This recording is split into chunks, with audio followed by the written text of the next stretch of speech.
Olá, o meu nome é João Maria Jané, sou secretário-geral da Plataforma para o Crescimento Sustentável, que tem uma parceria com o Clube de Lisboa no âmbito deste projeto Desafios Globais. Estamos aqui para uma conversa sobre o mundo em movimento, direitos humanos, democracia e cidadania, e eu gostava que os meus colegas aqui de conversa se apresentassem, se calhar sentido de esquerda para a direita, que é como eu costumo preferir. Olá a todos, muito obrigada antes de mais pelo convite, é com muito gosto que estamos aqui todos hoje. Eu sou Inês Monteiro, sou mestre em Relações Internacionais na Universidade do Minho. No ano passado estive a estagiar na Missão Permanente de Portugal junto às Nações Unidas e integro agora a equipa de projetos financiados, tanto nacionais como europeus, da Porto Business School. Ok, obrigado Inês. Eu sou o Idan Duarte, sou mestrando em Economia e Políticas Públicas no ISCTE. Estou neste momento a elaborar a minha dissertação sobre a crise da habitação, políticas de reabilitação a nível local. Estagiei também no Ministério dos Negócios Estrangeiros, mas em Lisboa, a fazer aqui o verso da minha colega na divisão de Direitos Humanos, portanto li muitos telegramas recebidos dela, e tive o privilégio de co-elaborar o 4º Plano Nacional de Ação sobre Mulheres, Paz e Segurança. Olá a todos, muito prazer estar aqui. O meu nome é Laura Neves, sou licenciada em Relações Internacionais pela Universidade de Coimbra e mestranda em Direitos Humanos e Ação Humanitária pela Sciences Po Paris, e sou também ativista e associativista na área dos direitos humanos, particularmente igualdade de género, direitos da comunidade LGBT e direitos económicos, sociais e culturais. Muito obrigado a todos. Estou a ver que fez bem estar aqui mais numa de condução, porque sou quem tem menos formação aqui. Vamos começar pela primeira pergunta, pela mesma ordem. Nós neste momento assistimos a uma crise da democracia no mundo. Há neste momento quem diga que há mais autocracias do que democracias. É algo que nós temos vindo a sentir, que cada vez mais países desrespeitam as mais básicas instituições democráticas que nós fomos dando por garantidas. Temos pressão sobre liberdades fundamentais, erosão de mecanismos democráticos em vários países, levando à perpetuação de poder em países democráticos e em países menos democráticos, mas que ao menos tinham substituição de líderes, como é o caso da China.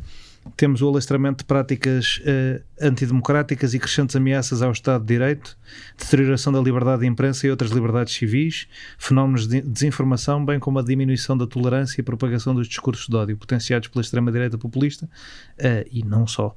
Esta erosão dos sistemas democráticos é uma realidade também em países europeus e nos Estados Unidos, diria até, especialmente nos Estados Unidos. Inês, sentes que vivemos num tempo de descrença nas instituições e na democracia? E quais as principais ameaças à democracia e às liberdades fundamentais conquistadas que identificas neste tempo? Eu, infelizmente, sinto que, de facto, vivenciamos uma erosão completamente dos princípios democráticos que passamos tanto tempo a consolidá-los e a fundá-los, e até consultei, por exemplo, o relatório da Freedom House relativamente ao ano 2025, que os dados mostram precisamente isso, que estamos pelo 20º ano consecutivo, ou seja, não é uma coisa pontual, não é de agora dos acontecimentos que estamos a ver nos dias de hoje, é uma erosão gradual e constante. Lá está, estamos no 20º ano consecutivo em que a liberdade global diminuiu, e o próprio relatório diz que apenas 54 países registaram a deterioração dos direitos políticos e liberdades fundamentais, e acho que é precisamente isso que está a acontecer. E uma coisa curiosa, como também falou, que podes-me tratar por tu. Como falaste, desculpa. É que, e acho que isso é a parte mais preocupante do que vivemos hoje, é que não são apenas as autocracias, como à partida esperamos que não sigam estas regras e que violam direitos fundamentais, mas são precisamente democracias consolidadas que hoje em dia também o fazem. E vemos isso precisamente nos Estados Unidos, com a chegada de Trump, mas também não só nos Estados Unidos. Temos uma tendência também europeia, e acho que Portugal não escapa.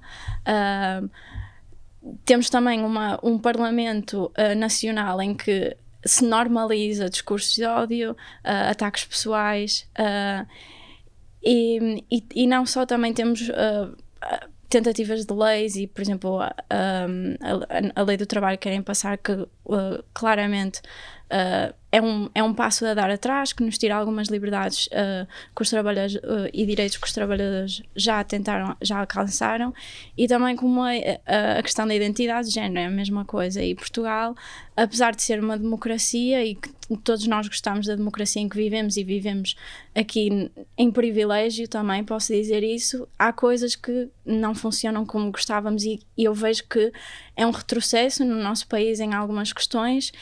E é uma tendência também europeia. Temos nestas questões de identidade de género, temos a Hungria, a Polónia e a própria Eslováquia, que também fez emendas à sua Constituição a passar a reconhecer apenas 2 géneros. E mesmo a própria Itália tem essas tentações. Exatamente. E acho que é uma tendência muito infeliz, mas que é a realidade de hoje em dia. E também, por exemplo, temos, acho também curioso rever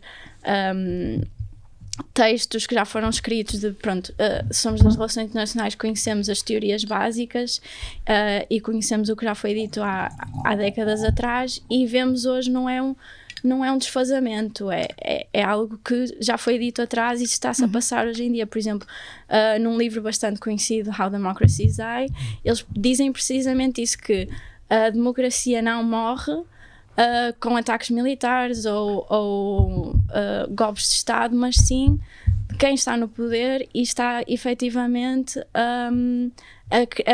a perpetuar esta erosão dos nossos direitos e dos princípios democráticos. Destruição por dentro. Exatamente, morrem efetivamente por uma destruição por dentro e não por fatores especificamente exógenos. Vocês são de que ano? Agora estava aqui a pensar como me trataste por vocês pequenas. 2002. 2004. Ok. Também não é assim tão menos. Não, sou de 98, não. Mas já sou do século mas passado. Também é porque fomos almoçar e conhecemos-nos, então, e a ti. Pronto. Peço desculpa, não podia mesmo ver almoçar, estava a cumprir com responsabilidades democráticas. Claro. Porque fui democraticamente eleito para isso. Mas estava a pensar nisto porque esse livro, lembra-me, era o livro da moda no primeiro ano em que eu entrei na faculdade do How Democracies Die, porque foi o ano em que o Donald Trump foi eleito, e eu acho que isso gerou uma onda geral de preocupação, mas que, como os autores diziam, não era só dali, não é? Já tinha acontecido muito na América do Sul, por exemplo. Aliás, os autores até ligam muito a dinâmica de aumento do poder autoritário com os regimes presidenciais.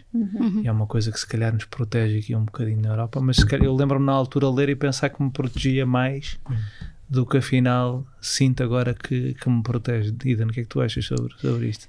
Eu acho que eu queria pegar num ponto da Inês, de que disseste que nós gostamos muito da nossa democracia, e houve uma sondagem nos 50 anos do 25 de Abril que entrevistaram 1.600 pessoas, e 49% das pessoas responderam que estão pouco ou nada satisfeitos com a democracia portuguesa, e 20%, sobretudo jovens, estão abertos a uma alternativa autoritária.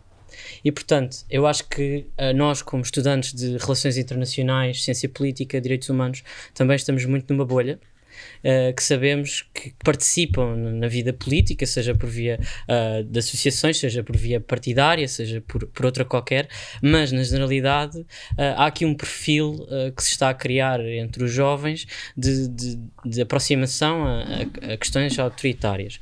E também falaste do Freedom House, e eu, como cientista político, vou falar do VIDEM, que é outro índice que coloca Portugal, por exemplo, na watchlist, na lista de terem atenção de países que estão em possível processo para autocratização. Só identificaram 5 países, um deles é Portugal, já de 2026. Identificam, por exemplo, a instabilidade política, o populismo, a crise de confiança nas instituições. Portanto, voltamos aqui a pegar nisso. E eu acho isso muito, muito interessante, e agora estou a estudar políticas públicas públicas, como disse, e portanto gosto sempre de pensar no porquê, porque eu acho que ao percebermos as causas é que depois conseguimos chegar às soluções. E portanto aqui o porquê é um assunto muito complexo que não tem uma resposta fácil, mas acho que uma coisa muito relevante é que Portugal tem uma Constituição muito forte, que pegou em matérias e boas práticas internacionais, e depois que dela se deram muitas leis nacionais muito positivas, mas que falta a implementação. A implementação é muito insuficiente. E depois isso gera, eu acho, uma grande insatisfação entre os portugueses e sobretudo as camadas mais jovens, e cria, aliado a um clima do medo, não é? Porque isso sempre existiu, sempre que há coisas novas a acontecer, as populações ficam assustadas. É muito novo. E agora, com a globalização, crise migratória, crise da habitação, crise da saúde, os jovens olham para o país, olham para a Europa, olham para o mundo, veem crises de todo lado e também, não estão a ver uma resposta. porque olham a partir daqui, não é? Também. Sim. Esta maquineta de depressão, claro, que toda a gente tem no bolso. E que somos sujeitos a algoritmos, a discursos de ódio, a desinformação, manipulação. E nem que seja só a termo de comparação e ao constante sensacionalismo e sentir sempre que se estão a passar coisas e que são coisas claro, más. O viver no telemóvel e não no mundo real. Temos acesso às notícias ao segundo. Eu estou sempre a dizer, nós até estamos perto, eu estou sempre a dizer que a Rua do Bem Formoso é muito mais perigosa por aqui, claro, do que é quando eu lá vou. Nunca me senti em perigo. E sobre isso há muitas coisas, não é? E acho que eu tecnicamente sou Gen Z, portanto vou dizer nossa geração, esta coisa, nós às vezes parece que temos vergonha de falar desta coisa do impacto negativo que os telemóveis têm na nossa percepção de que está tudo mal e que é tudo péssimo.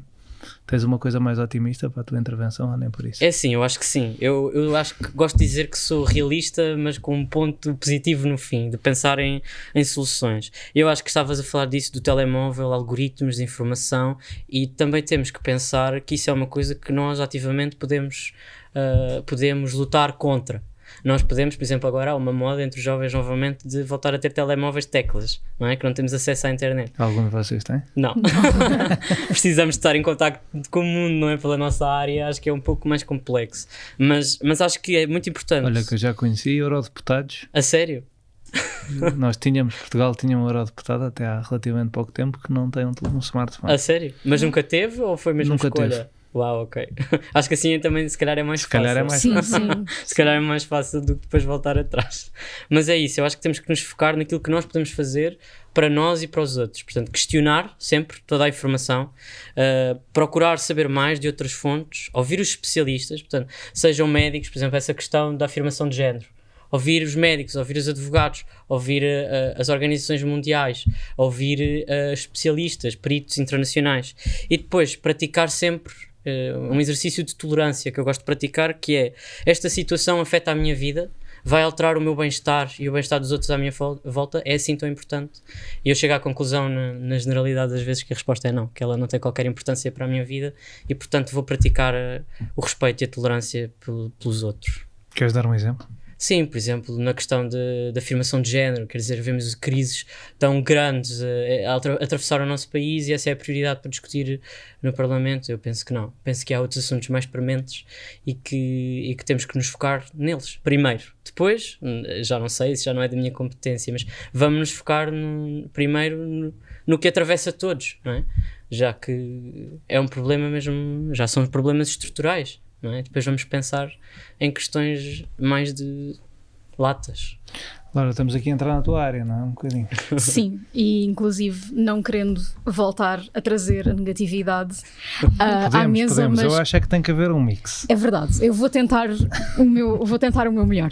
Mas, por exemplo, quando o Idan falava sobre o porquê, eu acho que uma coisa que nós temos mesmo que refletir é o facto do modelo de democracia que nós estabelecemos, pelo menos o ocidental, democracia representativa, democracia liberal, tem-nos estado a falhar, não só na implementação, mas a nível de direitos humanos, nomeadamente no que toca àquilo que nós chamamos de direitos económicos. Por exemplo, se pegarmos nas crises na habitação, na Europa, crises na saúde, esquecemos que existem direitos que o Estado tem que assegurar e que devem ser tratados de forma tão básica quanto o direito à liberdade de expressão. São ambos direitos humanos, todos têm o seu palco aqui. No entanto, neoliberalização, nos anos 90 tivemos um Estado cada vez menor e agora estamos cá. E eu sinto também o facto de, o modo como a nossa relação com os nossos representantes políticos também é uma das grandes razões pela qual a descrença e descredibilidade que tem sido dada às instituições democráticas, porque um jovem não acorda um dia e pensa, talvez uma autocracia seja uma boa ideia. Tal só acontece quando há realmente um grande descontentamento face à realidade democrática, talvez por parecer pouco democrática. As pessoas parecem inalcançáveis, as instituições demoram tempo a responder, não nos sentimos verdadeiramente ouvidos, que é o propósito de uma democracia. E assim eu acho que muito disso passa tanto por uma elitização do poder político e a questão da democracia representativa, mas também uma falta de promoção da sociedade civil e do seu poder enquanto ator crítico e ator extra, digamos assim, e de incentivar mesmo o homem como um animal político, para citar Aristóteles. E eu acho que neste momento aquilo que mais ameaça a democracia é perdermos o significado de democracia ela mesma, porque democracia não são eleições e está feito. Aliás, os Estados Unidos mostram isso perfeitamente, apesar de Trump ter sido democraticamente eleito, muitas das medidas que ele está a implementar não são democráticas e por isso é que vemos uma erosão na democracia nos Estados Unidos. Afinal, democracia, por ela própria, não se trata de uma dominação da maioria e ela tem os direitos humanos e os direitos das minorias enraizados nela. É isso que é uma democracia. E quando estes discursos populistas, não podemos esconder a extrema-direita, acabam por começar a dominar o espaço político e social, temos mais facilmente uma destabilização e um pouco de corrupção por dentro das instituições políticas e começamos a questionar estas liberdades fundamentais e direitos humanos, que é algo que a democracia simplesmente não pode fazer. Essa é a linha vermelha. Não há democracia se estas liberdades não forem respeitadas. Absolutamente. É um tema complicado porque às vezes sentes, lá está, na lógica dos telemóveis, que pode ser mais básico e primal do que sentir que a democracia me está a falhar. Às vezes eu sinto, principalmente nos jovens rapazes, que tem a ver também com ideias de esta pulsão autoritária, tem a ver também com ideias de masculinidade e do que é forte, e a democracia, até se calhar um bocadinho contra o que diz, a democracia eu acho que se tem tornado fraca porque os eleitos acreditam cada vez menos em democracia representativa. Falas com deputados um bocadinho por todo o mundo ocidental, ou com presidentes de Câmara, vereadores, o que seja, e eles não têm propriamente opiniões. Eles acham o que as pessoas querem que eles achem. Seja porque falaram com elas, seja porque os sondaram, e há cada vez mais uma obsessão com sondagens e estudos de mercado e perceber. E depois tu chegas à posição de poder. Temos agora, enquanto gravamos isto, o governo britânico está prestes a cair, não é? Ou o primeiro-ministro britânico, mais do que o governo, está prestes a cair. E é um exemplo muito claro disso. Há uma pessoa que tu perguntas-lhe para onde é que ele quer ir e ele diz, espera aí, tenho que ir ali perguntar ao senhor que me faz as sondagens para onde é que eu quero ir. E as pessoas não gostam dessa fraqueza. Eu acho que depois os jovens, principalmente os rapazes, têm muita coisa gostava de uma coisa forte, de uma coisa impositiva, de uma coisa... E por outro lado uma lógica, uma retórica de vingança, não é? De vingança contra o outro que é diferente. E portanto querer a força, não só por sentir que a democracia falhou nisto ou naquilo, mas por querer impor força nos outros, impor violência de Estado. E eu, quando fiz a pergunta, disse extrema-direita e não só, é porque eu lembro-me, olha, novamente, de estar no início da minha faculdade e ver os primeiros impactos da política do governo dinamarquês em relação aos imigrantes, a política de guetos do governo dinamarquês. É um governo de centro-esquerda, em quase todas as questões alinhado com todo o centro-esquerda europeu. No entanto, tem como propaganda de Estado, como lógica de Estado, estas pessoas são menos pessoas porque se portam de uma maneira diferente, porque têm uma cor diferente. Eles não dizem completamente assim, mas tratam-nos na lei como se assim fosse. E aí se calhar aproveitava uma segunda ronda neste tema sobre isto, sobre desafiar-vos aqui a pensar sobre porque é que as pessoas sentem esta vontade, sendo que eu acho que esse estudo, não sei o que é que vocês acham, mas acho que esse estudo também tem uma coisa um bocadinho, quando perguntam pela democracia, é um bocadinho pelo sistema, não é? Criou-se esta ideia de juntar uns tais 50 anos disto, Sim. a lógica do que é o pós-25 de Abril e o que é que as pessoas não gostam dentro do sistema, e o sistema é a democracia. É uma falsa dicotomia, não é? Porque não há bem uma alternativa que eles apresentem que seja clara sobre o que é que eles querem fazer. Claro. E podiam admitir que achavam que o Estado Novo é que devia ser a maneira de funcionar, mas não admitem até aí, não é? Dizem só, não era assim tão mau. É uma coisa um bocadinho envergonhada, mas o que é que vocês acham disso? O que é que vocês sentem à vossa volta? O que é que vocês sentem que se pode fazer diferente? Ok, eu posso ir. Vai. Eu concordo com tudo o que disseste. Eu acho que também existe muita gente que, quando se fala de democracia, não sabe bem o que é democracia, tal como a Lara falou. Democracia não é só o direito de eu ir votar e eleger quem me representa. É muito mais do que isso. É como tu disseste, o nosso direito à habitação, os nossos direitos económicos, o meu direito de estar aqui hoje e estar a falar por este microfone, é tudo isso. E eu acho que as pessoas esquecem um bocado disso, e também a extrema-direita, eu não acho que ela cria esta retórica de que a democracia está a falhar e que as nossas liberdades fundamentais estão a ser um bocado erudidas, porque de facto vemos que isso está precisamente a acontecer. A extrema-direita consegue aproveitar isto de uma forma muito inteligente para eles, porque apelam não só às populações que não têm tanto acesso, por exemplo, como tu também falaste, nós temos que procurar vias diferentes de informação, temos que nos manter informados através de vários canais para não cairmos na efetiva desinformação. E claro que há uma população mais envelhecida que cai mais no que vê na televisão. Pronto, isto é como seja, está tudo mal, está tudo horrível, e cai nesse fundo. Mas eu também vejo isso acontecer em pessoas à minha volta que são educadas como eu, vêm de contextos privilegiados. Posso dizer que eu venho de um contexto privilegiado porque estou aqui, não estou numa situação de conflito, eu tenho comida todos os dias na mesa, posso sair de casa, fazer o que eu quiser, tenho a minha liberdade, e eu vejo pessoas à minha volta, nestes mesmos contextos que eu tenho, são educadas. Não posso dizer que a população vota na extrema-direita porque não é educada. Temos uma grande parte da população que é extremamente educada, mas também vota na extrema-direita. E porquê? Porque lá está, também concordo com essa parte de haver essa necessidade de se mostrar que somos fortes, e se calhar há uma democracia a cair, é uma coisa muito fraca. A democracia se calhar hoje em dia é muito fraca.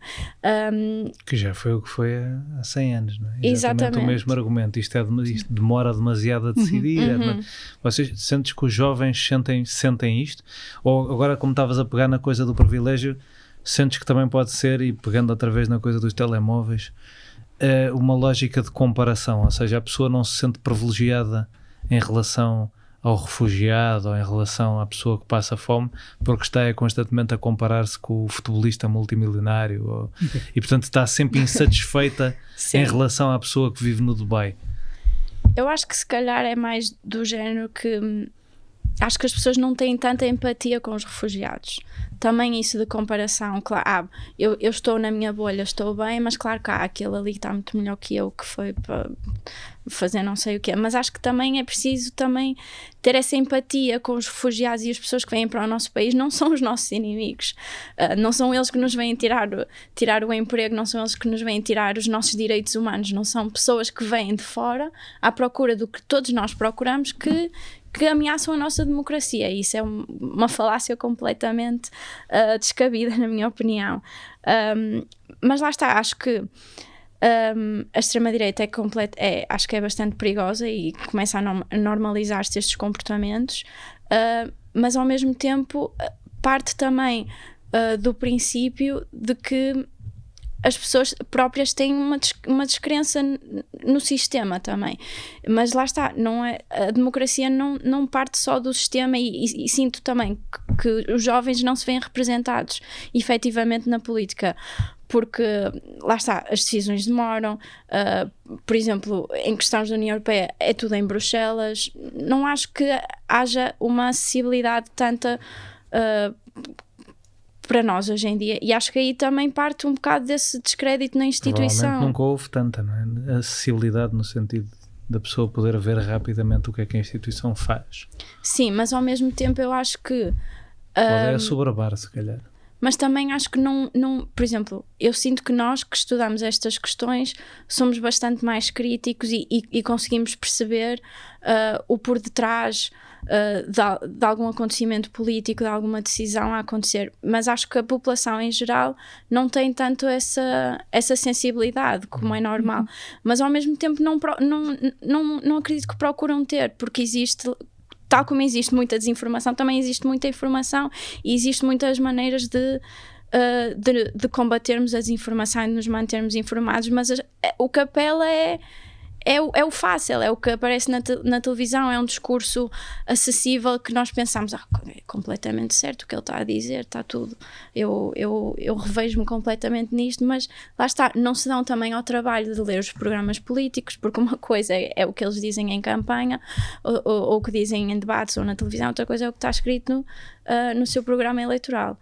E acho que, eu pessoalmente, eu conto pelos dedos alguém que quando vai votar vai ler os programas dos partidos e que sabe efetivamente em quem está a votar. É um bocado chato para as pessoas. Não precisamos de estar a ler extensivamente, mas não sabem os princípios de que o partido defende, simplesmente porque...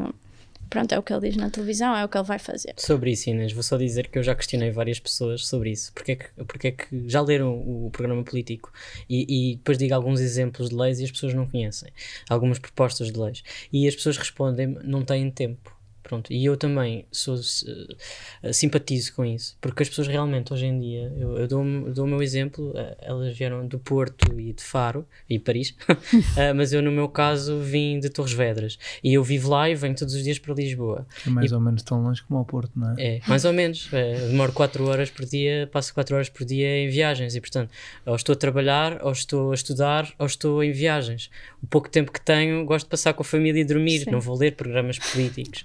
E por acaso eu faço um esforço, claro, pela minha área, mas eu compreendo perfeitamente as pessoas não terem tempo. E acho que os partidos portugueses, se querem combater a extrema-direita, têm de criar formas mais fáceis, não só de chegar aos jovens, mas a todos. Quer dizer, resumos. Vamos fazer resumos, não é? Alguns partidos já fazem, mas mesmo os resumos têm 80 páginas face às 160. Portanto, continuam a não ser compatíveis com a realidade e acho que isso é muito interessante e tem que se pensar a nível mesmo interno dos partidos e há alguns movimentos que já o fazem, por exemplo, Sim. o Eu Voto e a política factual que já tem tentam dar alguma transparência das políticas que são passadas em Parlamento, quem é que votou contra, a favor, e isso chega aos jovens pelas redes sociais, mas falta aqui muito trabalho de pensamento crítico e adaptação aos tempos modernos. Vocês não acham também que é preciso isto para conseguir pegar aqui, para vocês me ajudarem a tentar perceber como é que isto apelaria aos jovens, mas não acham que há aqui uma parte que tem que se dizer um bocadinho aos mais novos, mas às pessoas no geral, para serem um bocadinho mais crescidinhas e responsáveis pelas suas próprias decisões? Ou seja, obviamente que as pessoas têm pouco tempo, mas esta lógica de tenho pouco tempo e portanto vou decidir votar numa coisa destrutiva porque olha que se lixe e não quer saber, é uma coisa muito irresponsável. E eu sinto que os nossos políticos, eu acho que isso vai um bocadinho em contra do que Inês estava a dizer, os nossos políticos têm muito medo de dizer coisas desconfortáveis às pessoas, não é? É pela coisa fácil e não pela coisa do bem, mas você também se quer criticar tem que conhecer, por exemplo, esses projetos em que dizem o partido X votou a favor e o partido X votou contra. Isso conta muito pouco da história. Às vezes não conta nada da história. Às vezes não conta nada da história. Às vezes um partido votou contra uma coisa porque acha que aquele não é o local certo para debater aquilo, porque acha que não devia ser no Parlamento Europeu, devia ser no Parlamento Nacional, e parece que está a votar contra a ideia e não está. Às vezes por uma vírgula. Claro, não, ou uma frase. E portanto, esta coisa de querer tudo simples, de querer tudo fácil, de querer tudo rápido, que eu acho que é uma coisa muito também da nossa geração, é uma coisa que eu acho que nós, conhecedores deste tema, se calhar devíamos tentar forçar o contra. Não sei se vocês fazem isso ou sentem que têm que fazer isso nos vossos círculos, tipo, dá-te um bocadinho ao trabalho, Sim. tipo, Sim. esforça-te, porque de facto não vai ser facílimo, não vai ser, a política é facílimo, é só isto, mas é mesmo importante, tal como estar bem fisicamente não é facílimo, mas uma pessoa tem que fazer exercício com regularidade, não é? Não, são coisas que as pessoas dão por garantido que tinham que ser simples e óbvias, depois nós vamos a ver e pensamos, simples e óbvias, eu se quiser ir, ainda está a dizer isso, eu acho que bem, se eu quiser ir ter informação sobre tudo, está aqui, novamente. Mas eu prefiro a dopamina do TikTok, não é? O andar. O que é que vocês fazem? O que é que vocês sentem que devia ser feito? Eu ainda ia fazer isto follow-up à Inês, mas aproveito para o geral. O que é que vocês sentem que precisava de fazer para os jovens participarem mais, se mobilizarem mais? Eu acho que nós já não temos tanto esse problema como se calhar tínhamos há 10 anos, não é? Mas o que é que era preciso fazer? O que é que vocês no vosso círculo dizem que convence uma pessoa que não ligava, que não estava informada a passar a estar? Eu acho que eu vou voltar só um bocadinho para trás numa visão mais macro, porque eu sinto que muito disto acaba por ter a ver com a questão da crise da democracia, no sentido de, quando falamos num sistema democrático, temos a responsabilidade é tanto das instituições quanto nossas, afinal, o famoso direitos e deveres. E na verdade, eu sinto que nós temos uma falta gigantesca, pelo menos a população portuguesa, mas não só, a maioria, de literacia política e mediática neste momento. Lá está, para combater estas ideias fáceis, nós precisamos de literacia mediática, ainda por cima neste momento, com a propagação da inteligência artificial, deepfakes e etc., estamos ainda mais vulneráveis, mas já estávamos. Porque a verdade é que a população pouco sabe de política e tal. E os jovens estão iguais. E a questão é, falta educação nas escolas, falta poder falar sobre, discutir, falar... Estou a ser um pouco repetitiva, mas no sentido... Faltam professores na escola para dar a educação. Também. Falta uma... falar com as pessoas disso, não é? Que nós às vezes dizemos, falta nas escolas ensinar X ou Y. E eu digo sempre, podia ter ficado a frase no ensinar. Não há pessoas que cheguem para as pessoas terem aulas. Sim, claro que sim. E falta, por exemplo, uma disciplina de cidadania que de facto ensine cidadania e, por exemplo, este tipo de debates deviam ser feitos, devia ser um momento onde nós... Eu sinto que é algo que os jovens também... Vocês tiveram todos cidadania? Eu nunca tive. Eu nunca tive. Tá. Eu tive, mas a minha professora usava para falar sobre questões da turma. Porque era a diretora da turma. Eu nunca tive cidadania. Não. Mas lá está, é uma excelente ideia. Sim. A disciplina de cidadania faz todo o sentido. É uma pena ninguém aprender cidadania nenhuma. E eu sinto que neste momento não só precisamos dessa educação, como... Lá está. Eu tinha uma ideia antes. Desculpa. Isso não faz mal. Queres que eu pegue? Se quiseres pegar, sim. Eu já me lembro. Eu queria falar sobre política ter-se tornado completamente um chavão. Portanto, política dá para tudo e não dá para nada e está completamente esvaziada de significado. Eu acho que um primeiro passo para voltar a aproximar os jovens da democracia e da política era exatamente reconectar a política à vida diária. Os jovens perceberem que tudo o que é discutido no Parlamento os vai afetar, agora ou no futuro, ou um ente querido, um amigo, os seus animais, até, apelando ao pano agora, mas quer dizer, eu acho que nós falamos de política aqui, política ali, mas os jovens pensam o que é que estão ali a fazer aqueles deputados na Assembleia, o que é que isso significa, o que é que está a fazer um primeiro-ministro? São pessoas das elites, ou mesmo que não sejam das elites, que estão esvaziadas totalmente de significado e portanto eu acho que temos que reconectar à vida diária, aos problemas. Eu acho que uma forma é perceber os pais, os professores, a comunidade, perceber este jovem interessa-se pelo quê? Não é? Um tema específico. Por exemplo, a Laura falou de questões de género. Sei que a Inês gosta de questões mais ligadas à África.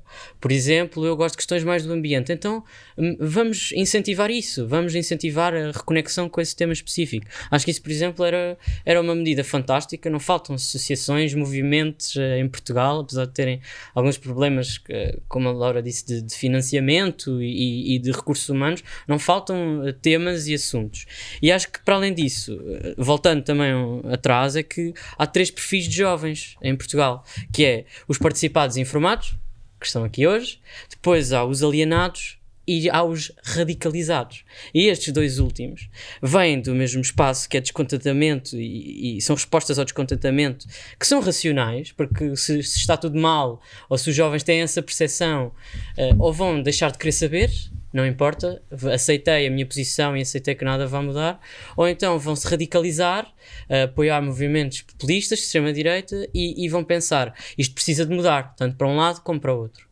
E portanto eu acho que é aqui nesta posição, nestes jovens, que nós temos que pensar e usar estas estratégias que eu falei anteriormente para os voltar a trazer a falar de política naquilo que lhes interessa.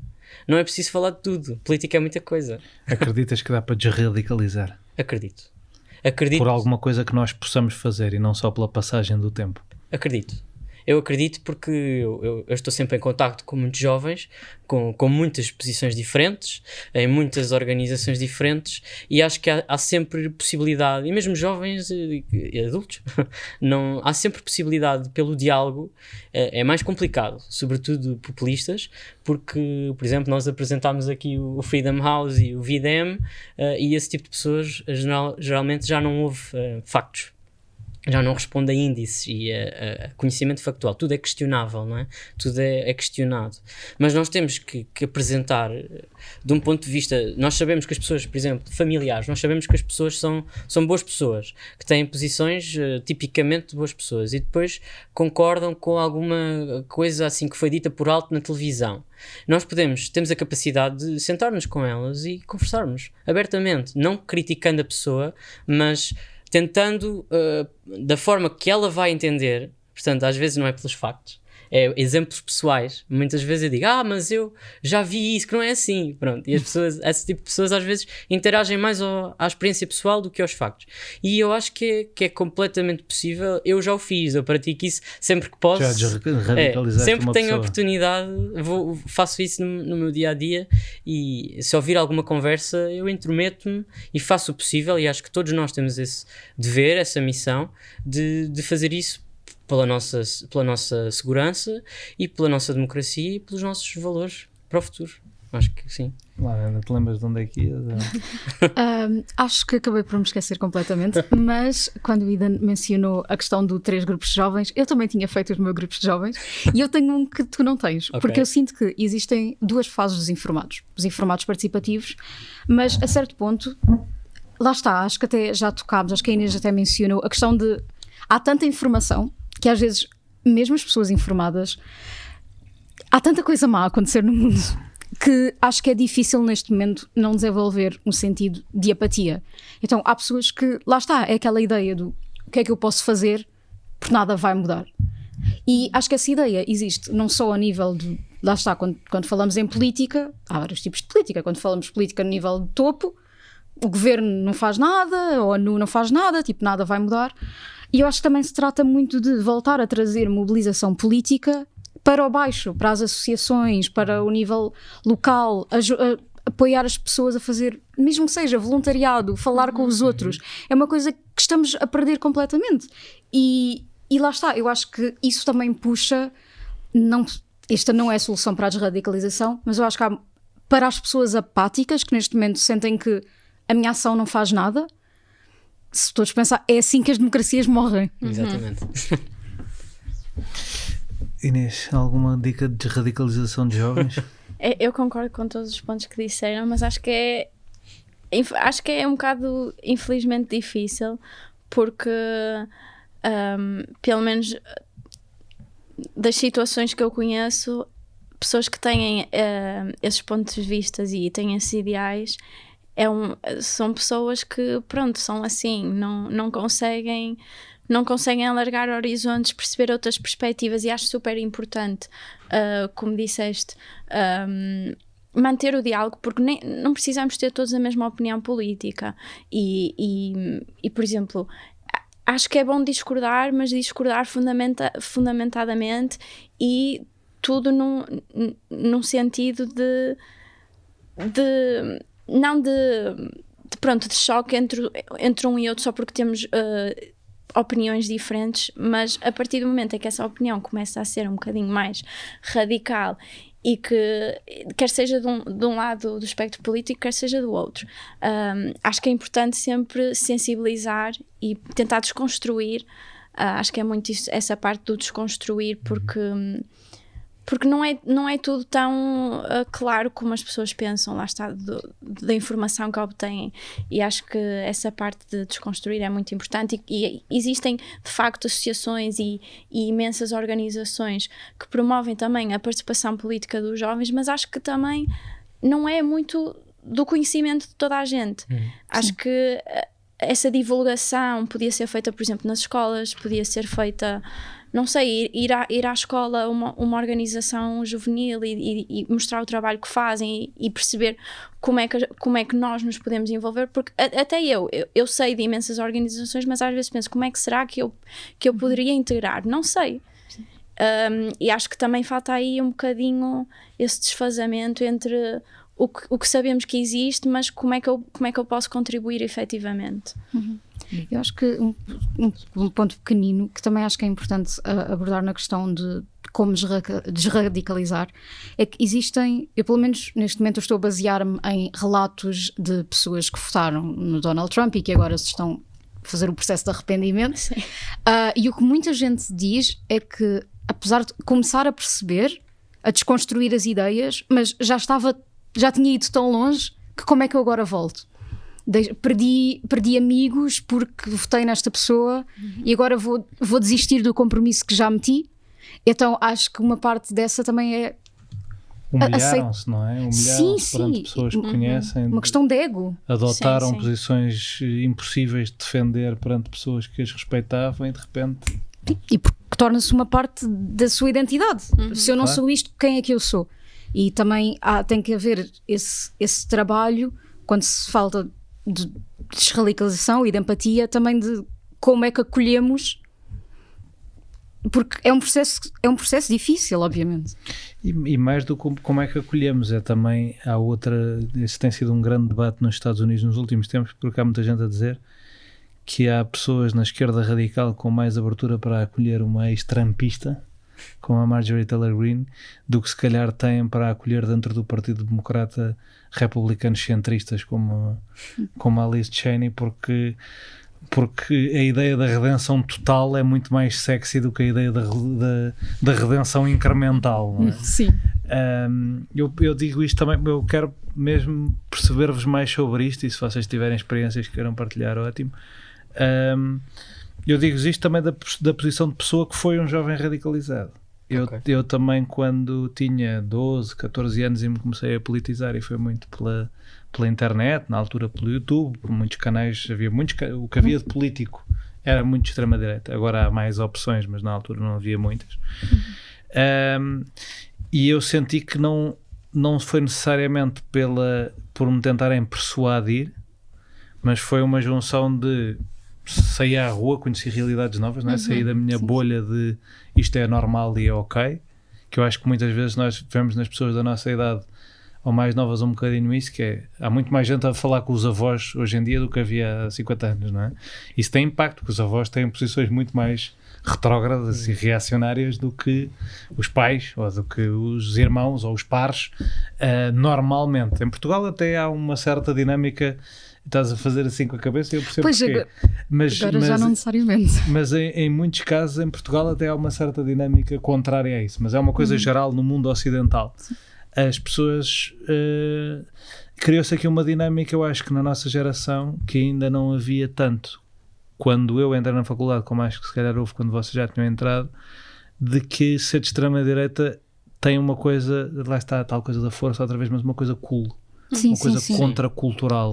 Vocês quando interagem, agora vou começar por dizer, quando interagem com as pessoas, estás a dizer que interages muito com as pessoas sobre estes temas, quando interages, o que é a reação, o que é que tu sentes que funciona melhor?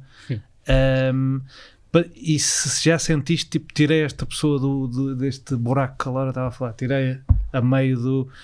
porque eu confesso que eu, por exemplo, não sinto muito isso quando tento tirar até familiares, às vezes tirar do buraco, fico tipo, isto não vai dar, já foi demasiado longe, já é demasiado parte fundamental de uma personalidade, que não era, estas coisas às vezes são do dia para a noite. Eu tenho familiares, por exemplo, brasileiros que em 2018 me diziam que o Bolsonaro era inaceitável, mas que era a única opção que havia para eles votarem, porque eles eram de direita e não havia outra pessoa que fosse ganhar, e que em 2 ou 3 anos de repente já eram os maiores fãs dele. Tipo, passaram de dizer esta criatura é abjeta, mas é a única coisa que há. Lá está, comprometeram-se uma vez. E como é que isto se puxa? Como é que isto se traz? Eu acho, como já tinha dito há bocado, eu acho que é absolutamente possível. Eu faço mesmo um esforço, eu sou uma pessoa bastante extrovertida, não era muito introvertido, mas fiquei pela vida, com coincidências da vida. Corrigido. É isso mesmo, boa expressão, gostei. Eu uso para mim. Vou adotar. E eu faço mesmo na rua, eu ouço conversas, por exemplo, na rua, na paragem de autocarro. Eu exponho-me um bocado, não é? Não é o meu papel, ninguém me pôs esta missão, mas eu decidi que quero fazê-lo. E portanto... É o teu combate. Eu acho que sim, eu acho a tua que luta. Eu acho que de repente conseguimos todos, e é isso que eu estava a dizer. Não sei se quando tu tentas fazer isso, fazes com factos. As pessoas não respondem a factos. Por exemplo, um dos meus primos começou com conversas, sofreu um ataque no Carnaval. De um grupo de rapazes. É uma coisa muito Torres Vedras para tu trazer esta. Tinha que falar do Carnaval. Exato. Não ia passar. E eu disse-lhe, e ele achou que era discriminação de género masculino. E eu disse, então e a discriminação de género feminino? Isso não existe. Pronto. E depois tivemos aqui grandes debates acesos, que eu acho que não consegui mudar totalmente a sua opinião, mas eu comecei a perceber que eu mandava-lhe por WhatsApp relatórios da Unicef, das Nações Unidas, tudo e mais alguma coisa, associações portuguesas, peritos, não é? Mandava-lhe os relatórios, dados do World Bank, e ele não respondia a isso. Eu tinha a impressão que ele nem clicava nos links. E eu comecei, por outro lado, a tentar expor situações do dia-a-dia que eu observava. Por exemplo, fui a um bar com as minhas amigas, a uma discoteca, e todas as mulheres daquele bar estavam a ser assediadas. Todas comunicaram, muitas, vamos dizer 30%, comunicaram à segurança que estavam a ser assediadas por aquele homem, e não aconteceu nada. Só aconteceu quando o homem, eu, fui lá e disse. E portanto, estas são situações que os próprios homens conseguem, tendo amigas, irmãs, o que seja, conseguem perceber no dia-a-dia, e têm que conseguir perceber que sim, que têm privilégio.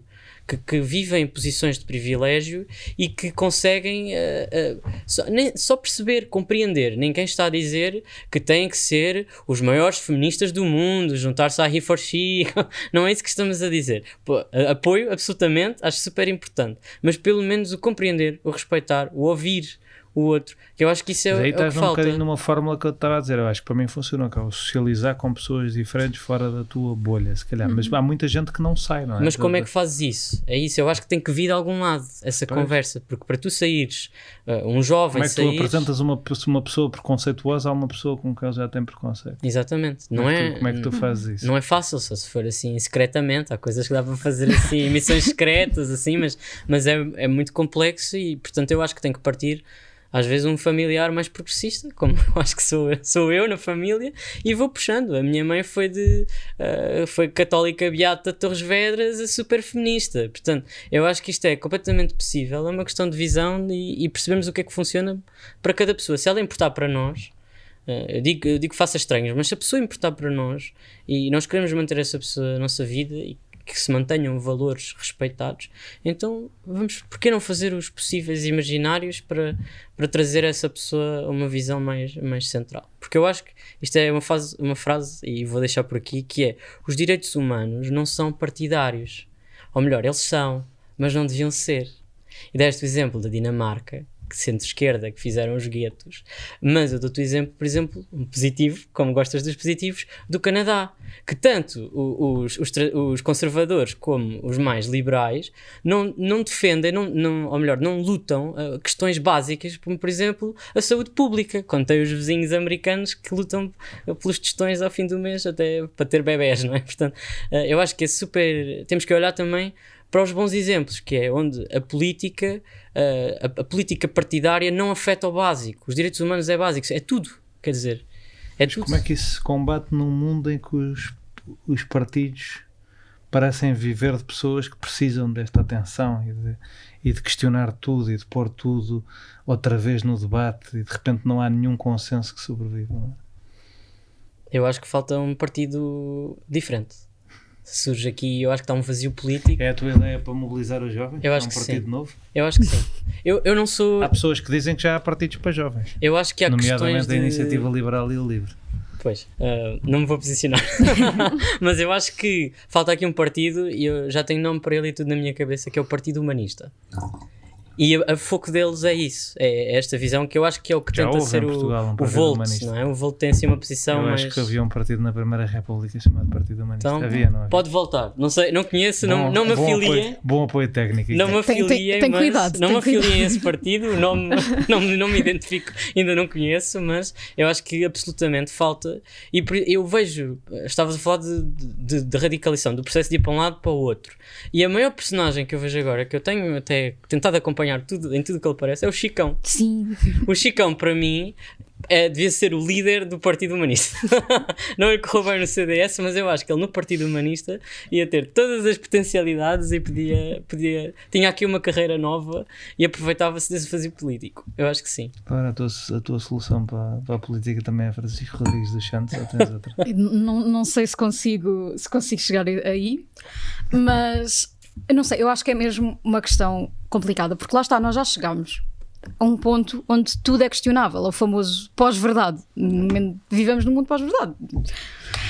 Então, acho que, honestamente, eu acho que neste momento tem de partir de baixo e tem de partir da sociedade dizer, não, isto já é inaceitável, tipo, nestes pontos não se toca, mas lá está.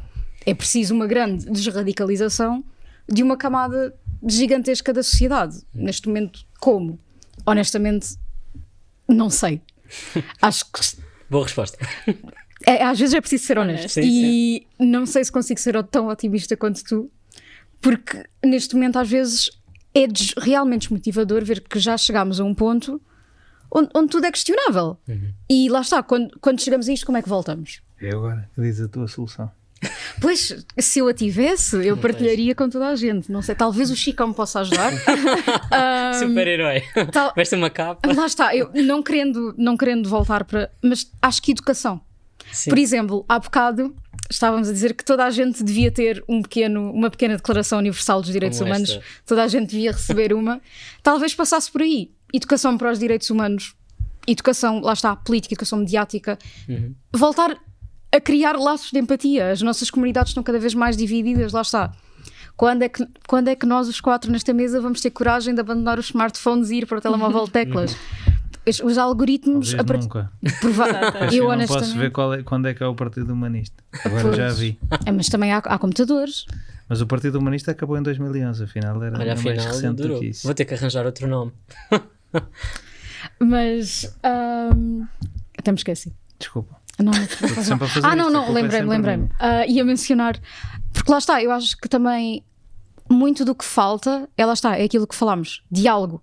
Tal como, por exemplo, se virmos a nível parlamentar, a nível internacional, falta também deliberação. Os políticos já não falam entre si, já não há acordos, eu estou fixo nisto, e há coisas em que temos de estar fixos, nomeadamente respeito da dignidade humana e dos direitos humanos.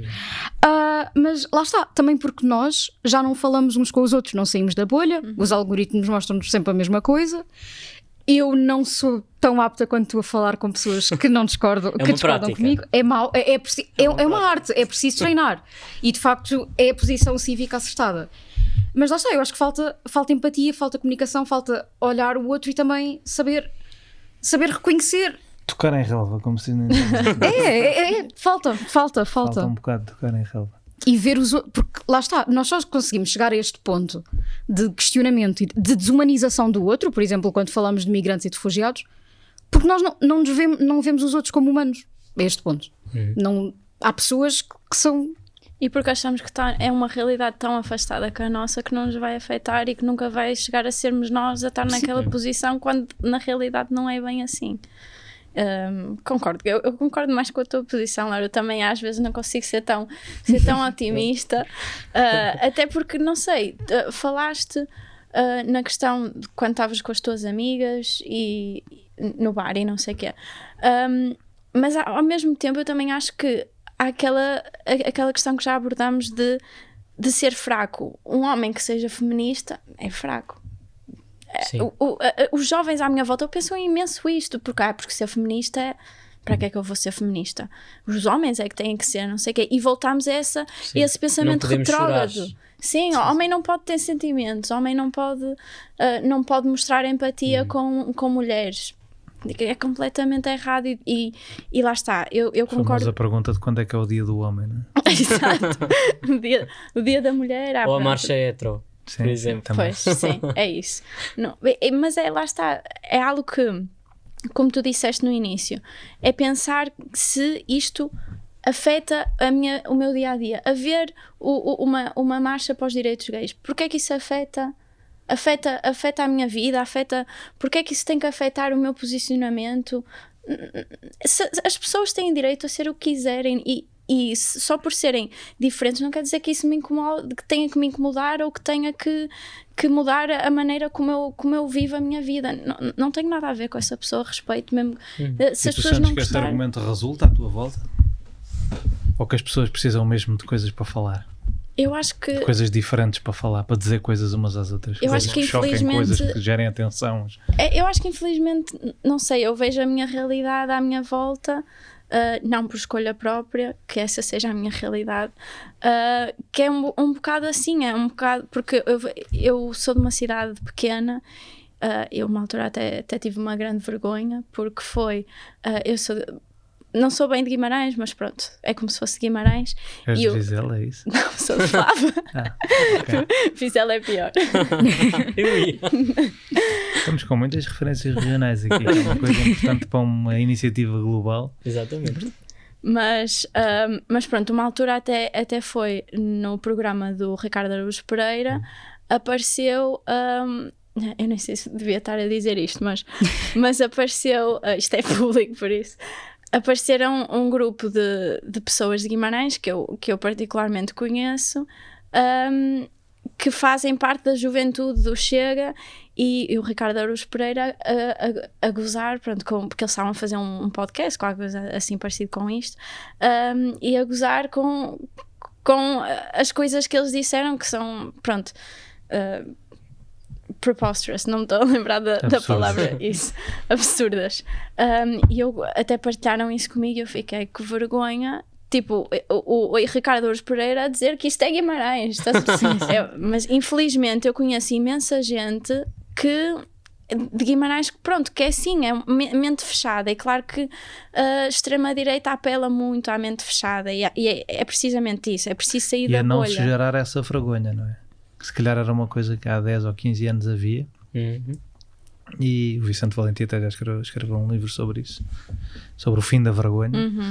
E não haver essa vergonha, porque lá está, tu és de Guimarães há alguns anos e se calhar essas opiniões sempre andaram aí, porque é que tu achas que agora elas saem cá para fora, nos jovens? Lá está, eu acho que foi também o que disseram, já não me lembro quem foi específico, que parece que é um bocado de moda. É cool. É isso, é cool, é moda. Porque é fixe. É fixe ser antifeminista, é fixe ser anti-direitos humanos, é fixe ser anti-imigração, porque é o que está a dar. É moda e... É peer pressure. É isso, exatamente. Na altura dos nossos pais eram os cigarros. Agora é os direitos humanos. Ou o punk. Sim. Exatamente. Olhem, para a última pergunta, e porque tem que ser, agora vou começar por ti.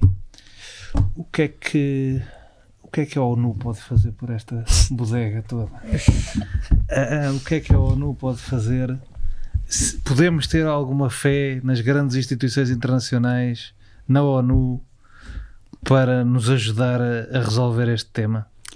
É a famosa grande pergunta a todos os estudantes de Relações Internacionais, à qual apenas damos as mãos e choramos.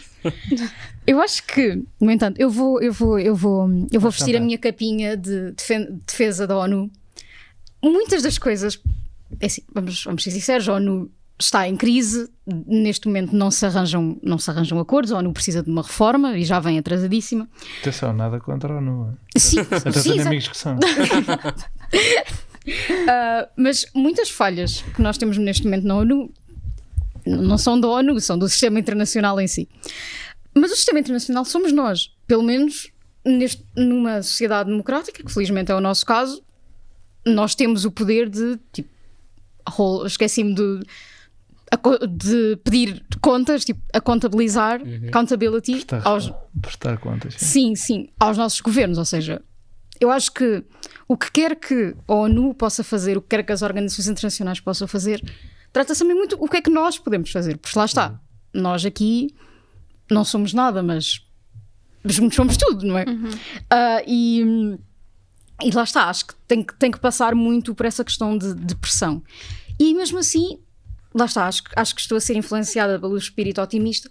Também é preciso lembrar-nos que, apesar de tudo o que está a acontecer, e por exemplo, a faltas de consensos em impedir guerras e violações horrorosas de direito humanitário, a ONU continua a ser importante tanto para diálogo multilateral, que temos que nos esforçar para continuar a manter, especialmente face à contemporaneidade. Sim, a tudo o que se passa, mas também continuamos a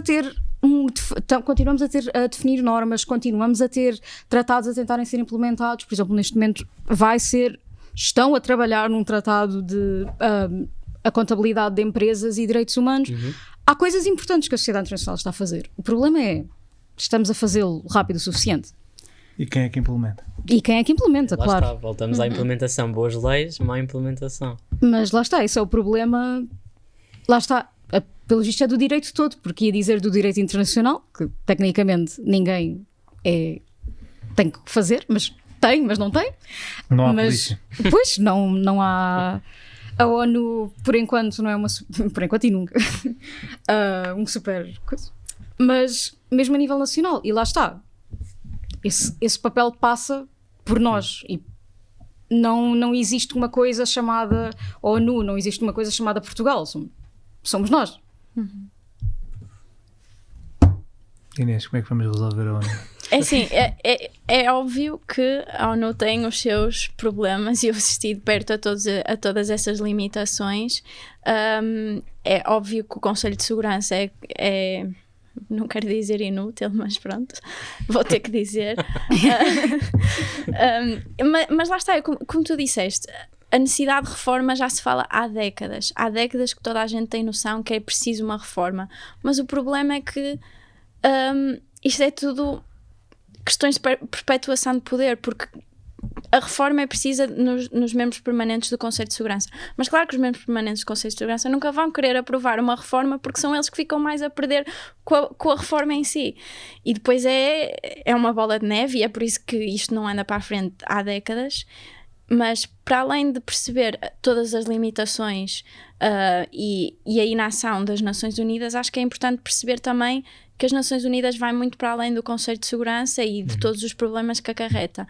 As Nações Unidas têm, como tu disseste, estão constantemente a implementar convenções, tratados, mas para além disso tem fundos, tem agências, tem programas que são fundamentais a nível global, que se não houvesse nada disso, não tínhamos ajudas à pobreza, combate à fome, ajudas na saúde, em todos os objetivos de desenvolvimento sustentável, e aí não funciona muito bem, mas ao mesmo tempo, e no ano passado quando eu estive lá, foram imediatas e as consequências dos cortes ao financiamento por parte dos Estados Unidos.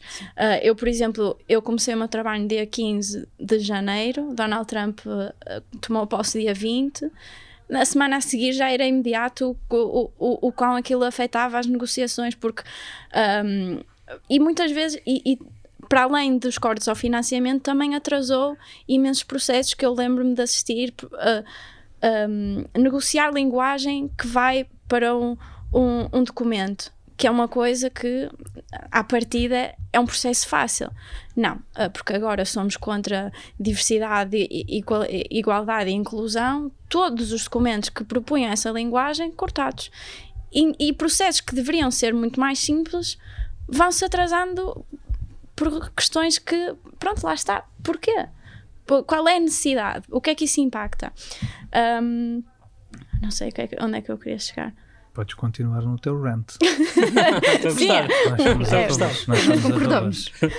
Mas pronto, e com esses cortes de financiamento acho que também é importante termos a noção de que como é que é suposto as Nações Unidas terem uma maior ação ou continuarem a agir nos mesmos moldes se agora têm menos recursos? Sim, sim. E os Estados Unidos era o principal contribuidor de financiamento para toda a organização. E lá está. E as Nações Unidas, não é as Nações Unidas é os Estados que fazem parte delas. E se os Estados não implementarem, se os Estados não contribuírem, claro que fica impotente e inativa. E a necessidade de reforma é óbvia, mas... E também é importante considerar, se não a ONU, o quê? Porque Sim. as alternativas, por exemplo, se formos falar do Board of Peace do Trump, não é propriamente a alternativa que acho que a maioria do mundo desejará. Pelo menos a ONU é minimamente democrática. Nas políticas públicas dizemos mesmo. Às vezes uma política pública, na maioria dos casos, serve não para melhorar a qualidade de vida, mas para fazer com que, na ausência dessa política, ela não caia. E é importante manter essa constante, essa estabilidade. E a ONU é um bocado isso, não é? Eu acho que o poder da ONU... E é impressionante essa coisa, não é? Porque os Estados Unidos são, de facto, ou eram, ainda são, os maiores financiadores, mas durante décadas os Estados Unidos foram hiper criticados, claro, por não darem o suficiente, e de facto os Estados Unidos não dão imenso dinheiro, dão muito mais do que os outros, mas dão em proporcionalidade. Sim, e dão de responsabilidade, de mecanismos orçamentais que os presidentes vão arranjando e coisas que vão ficando guardadas de há muitos anos, mas não é uma prioridade orçamental, que também nos mostra um bocadinho o potencial que as Nações Unidas podiam ter se os países de facto investissem nelas, porque os Estados Unidos, com os seus trocos, acabavam por fazer um sistema funcionar que sem os trocos dos Estados Unidos nós não sabemos bem para onde é que vão. Sim, e outro problema, para além da falta de financiamento, é o modo como o financiamento é feito, no sentido que também existem muitas doações, especialmente para a ONU e para agências da ONU, a dizer para onde é que este dinheiro pode ou não pode ser utilizado. Por exemplo, existem países que, nomeadamente Israel, o dinheiro de Israel não pode ir para ações de apoio a pessoas palestinianas, nomeadamente a ação humanitária. Então também temos cada vez mais esse problema. Então a ONU, quando quer usar, por exemplo, o secretariado, ninguém quer mandar dinheiro para o secretariado porque politicamente enviámos dinheiro para o secretariado, fica sempre a melhor dizer, enviámos dinheiro para a Unicef, olha a população do meu país, nós preocupamos com as crianças. Ou seja, existem prioridades e depois temos uma falta de financiamento crónico em certas áreas e uma falta de financiamento crónico em áreas que são vistas como não consensuais. E dando solução para a ONU. A solução. Primeiro, falar sobre a ONU geral, que é a ONU, claro que faz sentido e é como as políticas públicas, como eu disse há pouco, não podemos largá-la. Eu acho que essa vai ser a minha conclusão final, impossível de largar, temos de dar o nosso melhor para reformar. Mas eu queria começar por dizer que o poder da ONU é sobretudo quase uma mística, não é? Uma mistificação, é o poder da palavra, é a diplomacia, é o multilateralismo, é muito simbólico.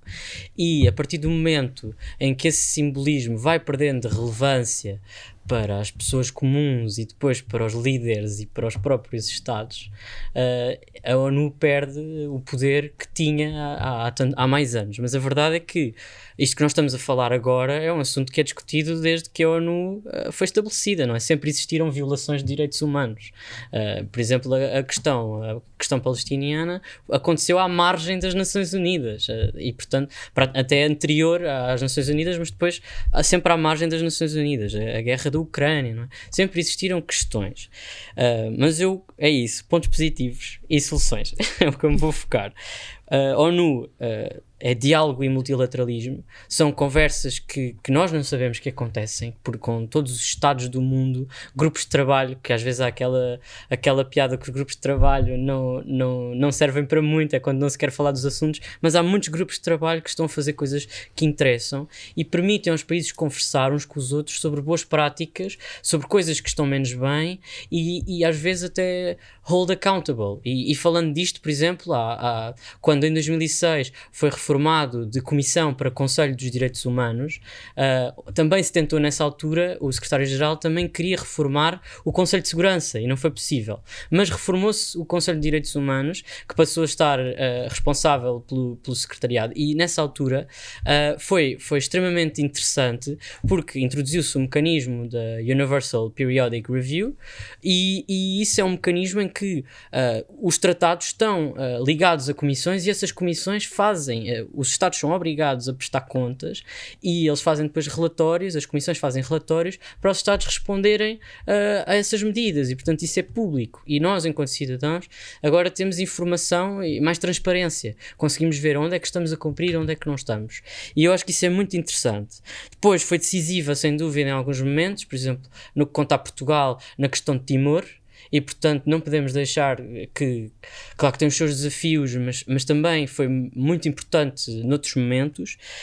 Como a Inês dizia, a ONU também é a Unicef, também é a UNFPA, também é o UNRWA, a ONU é muitas coisas. Eu trouxe mesmo dados. A Unicef faz com que 58% das crianças do mundo sejam vacinadas e a UNFPA transmite dados sobre tudo a violência de género e auxilia milhões de mulheres da violência de género em países que estão em conflito. E, portanto, por exemplo, dá kits, uma coisa que não existia, que não era pensado, kits de menstruação, por exemplo, que não existe, não é? Em clima de guerra não se pensava nisso, pensava-se em comida, pensava-se em medicamentos, não se pensava nisto, que é uma necessidade básica de mais de 50% da população. E, portanto, estas agências têm um excelente papel. E também comentar que há novos atores.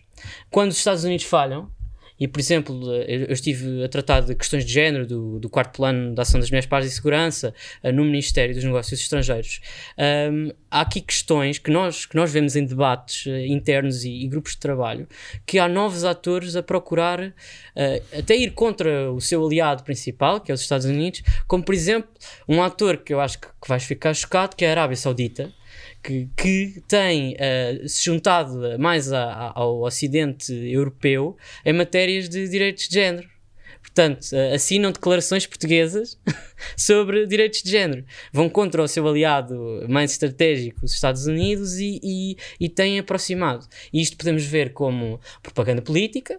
Pronto, é sempre uma visão, se calhar, um bocadinho mais realista, mas eu acho que é um sinal de que os tempos que vêm aí são diferentes. Os Estados Unidos não são um Estado imbatível. Todos os impérios caíram. E, portanto, eu acho que nós temos aqui a solução, que agora vou apresentar. A primeira solução é descentrar. Se os Estados Unidos não querem colaborar, vamos descentrar. A minha ideia, assim, tal como o Partido Humanista há bocado, a minha ideia para as Nações Unidas é o Brasil está a tornar-se agora, novamente, não é? Num líder em direitos humanos. Por que não fazer a sede das Nações Unidas em Brasília? Por exemplo, o português está em processo de se tornar uma língua oficial das Nações Unidas. Eu acho que era a oportunidade perfeita. Vamos descentralizar. Os Estados Unidos não querem colaborar, não vamos perder este player, mas vamos encontrar soluções. Não estamos dependentes. Acho que isso era o mais importante. Era essa demonstração era uma demonstração de força, que nós estamos do lado certo, que estamos do lado dos direitos humanos. E claro, reforma, mas isso, como já foi tentado em 2006, podia ser agora tentado em 2026, mas enquanto estamos dependentes do conceito de segurança, é um loop, não é? Infinito, não temos possibilidade, temos que conseguir dar a volta, mas eu sou sempre a favor da reforma porque eu acho que começar outra vez coisas do zero é muito impossível. Em última nota, queria só dizer que trouxe aqui a minha amiga, que cabe na minha mão, a Declaração Universal dos Direitos Humanos de 1948, que eu acho que é uma demonstração do quanto a humanidade se consegue juntar. Isto não foi vinculativo, mas dela surgiram imensas convenções e tratados internacionais que o são, nomeadamente o da criança, que foi ratificado por todos os países da altura, menos os Estados Unidos da América. E, portanto, isto é um sinal que foi escrito por muitos países e depois negociado e modificado, mas é um sinal que nós não podemos desistir, que temos que sempre lutar pelos direitos humanos, porque é possível, já foi. E não cumprimos totalmente com o que está aqui, mas é um sinal. E nós neste momento temos que viver de sinais.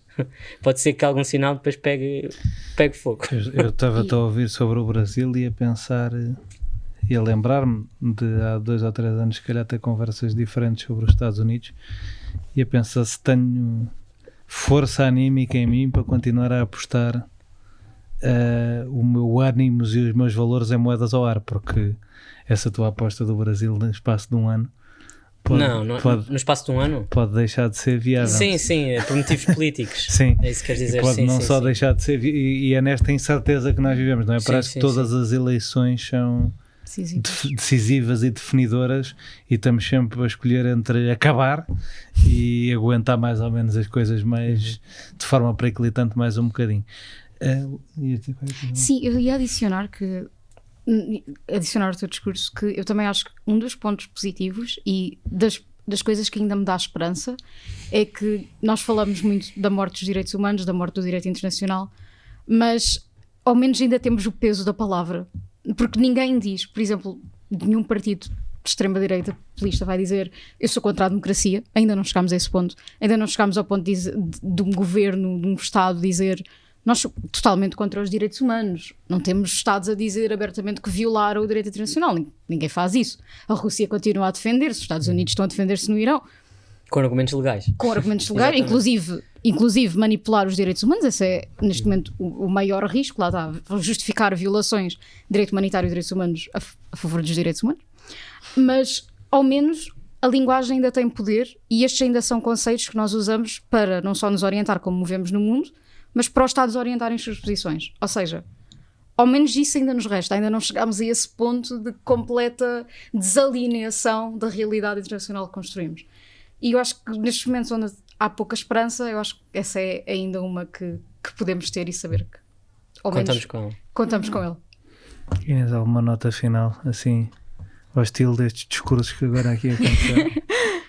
Acho que se calhar só gostava de dizer que acho que é preferível termos umas Nações Unidas com todas as imperfeições que têm do que não termos uma de modo nenhum. E elas se calhar vão sempre existir com imperfeições, exatamente, como um ser humano. Exato, tal como um ser humano, tal como todos os sistemas políticos, incluindo a democracia, têm as suas falhas. Ninguém é perfeito, nada neste mundo é perfeito.